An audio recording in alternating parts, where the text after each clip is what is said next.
Welcome to Bavun recipes. Recipe కోడిగుడ్లు ఎండ్రాయిలు మునక్కాడ పులుసు అండి. ఎలా చేయాలో ప్రాసెస్ చూద్దామండి. ముందుగా గుడ్లు ఉడకబెట్టుకుని వేయించుకోవాలండి.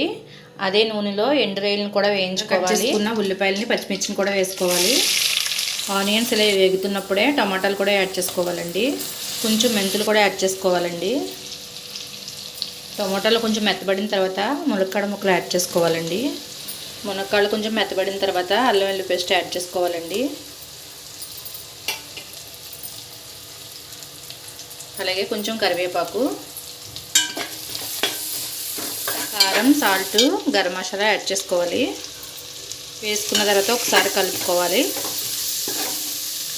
ముందుగా నానబెట్టుకున్న చింతపండుని పులుసు తీసుకోవాలండి.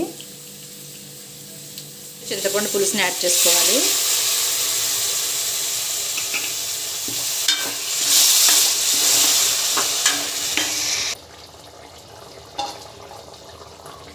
చిన్న బెల్లం ముక్క యాడ్ చేసుకోవాలండి.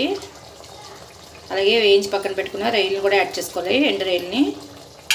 అలాగే ఎగ్స్ కూడా వేసుకోవాలండి. ఎగ్స్ కూడా వేసుకున్న తర్వాత ఒక 5 నిమిషాలు మరగనిస్తే సరిపోద్దండి.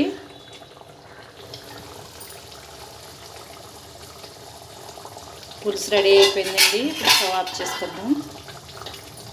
రెడీ అయిపోయిందండి కోడిగుడ్లు మునక్కాడ ఎండ్రాయిలు పులుసు. మీరు కూడా ఈ ప్రాసెస్లో ఒకసారి ట్రై చేయండి. చాలా అంటే చాలా టేస్టీగా ఉంటుందండి. ఈ వీడియో కనుక నచ్చితే లైక్ చేయండి, షేర్ చేయండి.